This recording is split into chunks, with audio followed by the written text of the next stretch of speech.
그런데 바로 이런 고려 조정에 지각 변동을 일으키는 사건이 발생합니다.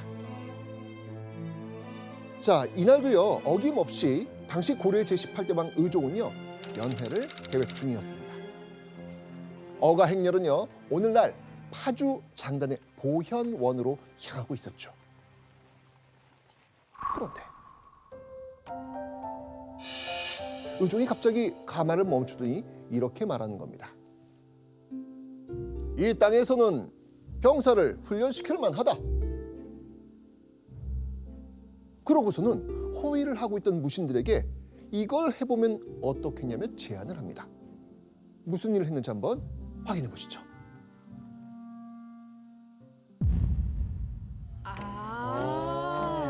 오병수바퀴, 오늘날의 택견과 비슷한 그 무예 행사를 할 걸 제안을 한 거예요. 사실 의종도 무신들의 불만을 어느 정도 눈치는 채고 있었거든요. 그래서 이 무신들의 불만을 좀 잠재우기 위해서 무신들이 활약할 수 있는 이 오병수바퀴를 열었던 겁니다.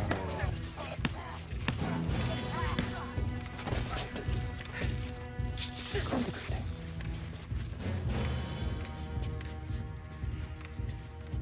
문신이 일어나네.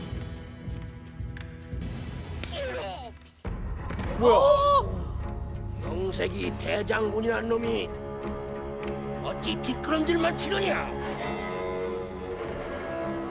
진짜 무례하다. 오병수바퀴 도중 이 왕의 측근인 젊은 무신 한례가 무신 이송의 뺨을 때린 겁니다. 김용표 씨, 고려의 어떤 무신의 입장에서 이런 장면은 어떻게 보시나요? 바로 그냥 귓방 아유 나단 씨한테 그런다는 게 아니라 네. 실했어요 지금. 제가 알기로는 이 한례는 좀 젊은 문신이었고 그 대장군 이성은 직급도 한참 높았던 데다 나이도 많았었는데 그렇게 뺨을 때렸다는 것 자체가 그때 당시에 문신들이 무신을 얼마나 업신여기고 하찮게 생각했는지 보여주는 사건이라 할 수 있습니다. 근데 교수님, 대체 왜 갑자기 그 한례는 그 대장군의 뺨을 때린 겁니까? 예, 한례는 그 오병수바퀴를 계기로 해서 문신들이 다시 총애를 받을까봐 그렇게 이제 싫어하고 또 질투를 했던 거죠. 그래서 자기보다 직급이 높았던 그 이송의 뺨을 때림으로써 모욕을 주고 또 수치를 당하도록 그렇게 했던 겁니다.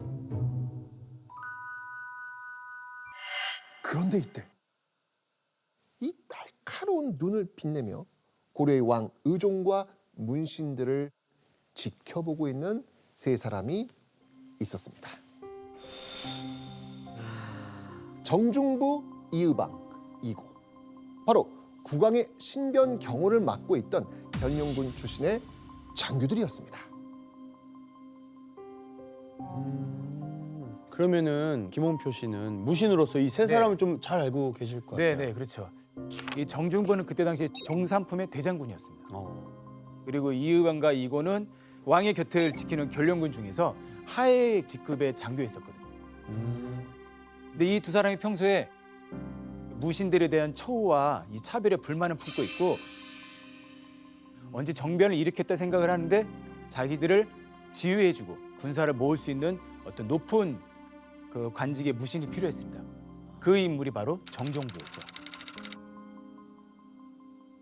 지위도 높고 나이도 많았던 무신이 젊은 문신에게 뺨을 맞는 이 역대급 사건. 자, 그런데 이때 이고의 움직임이 심상치 않습니다. 칼에 손을 얹더니 문신 한례를 향해 곧장 칼을 빼들려고 한 겁니다. 그 자리에서요? 예. 그 모습을 본 정중부는요, 이고에게 그만두라는 눈짓을 보냅니다. 그리고는 젊은 문신 한례에게 이렇게 말했죠. 이송은 비록 무신이나 관직이 상품인데 어찌 이렇게 심하게 욕을 보이는가? 문신과 무신의 그 캐묵은 감정이 폭발할 수 있었던 일촉즉발의 상황. 의종은요, 정중부의 손을 잡고는 토닥입니다. 의정도 뭔가를 느낀 거네요. 어떻게 보면. 이거 큰일 날 수도 있겠다. 그렇게 의종의 중재로 어가 행렬은 다시 목적지였던 보현원을 향해 발걸음을 옮길 수 있었습니다. 그로부터 얼마 후 드디어 어가가 보현원에 도착합니다. 고려의 왕 의종은 어가에서 내린 뒤 곧장 보현원 안으로 들어갑니다. 그런데 그때 누군가 소리를 내며 쓰러지고 맙니다. 의종의 최측근 문신들이 칼로 기습 공격을 당해 쓰러진 겁니다. 뺨 한 대로 시작된 쿠데타, 바로 무신정변이 드디어 일어난 겁니다.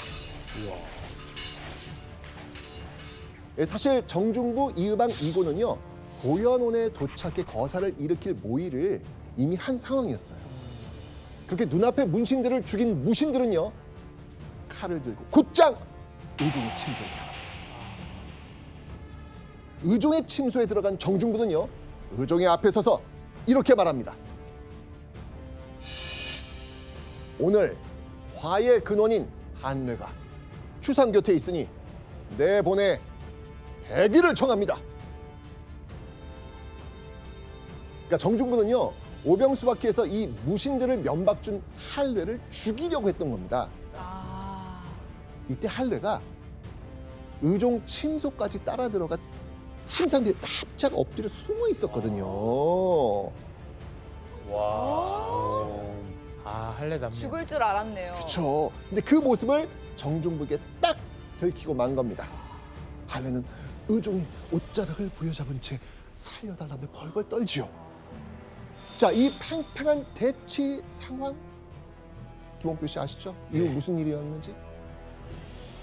그때 이 살기가 어마어마했을 겁니다. 그러니까 이게 뭐 한두 해 동안 업신여기고 차별당했던 게 아니라 오랜 세월 동안 쌓였던 것들이 완전히 폭발했으니까 그 살기 등등한 그 모습에 의종은 백기를 들고 말았습니다. 그래서 할례를 정중부의 뜻대로 이렇게 내어주게 됐고요. 할례를 내어주자마자 이의방과 이고가 단숨에 그 위에 더 끔찍한 일들이 많이 벌어졌는데 제가 당시 고려사 기록을 한번 준비해 왔습니다. 네. 호종하던 문관, 대소신료와 환관들이 모두 해를 당하니 시체가 산처럼 쌓였다. 아, 그러면은 죽은 거예요? 이 보현원이 문신들과 환관들의 피로 물든 겁니다. 그리고 쿠데타를 일으킨 3명의 무신들, 정중부, 이의방, 이고, 이들에 의해서 완전히 장악이 된 것이죠. 정중부를 중심으로 한 무신 세력들은요, 의종과 함께 궁궐에 있는 개경으로 급히 돌아옵니다. 자, 이후 김홍표 씨, 네. 궁궐에서는 어떤 일이 벌어집니까? 이 문신에 관을 쓴 사람은 모두 죽여서 씨도 남겨두지 말라. 그런 마음이지 않았을까 싶습니다. 생생하네. 진짜. 이날 무신들에 의해 살해된 문신의 수는 대략 50여 명. 그야말로 대사륙이 벌어진 거죠.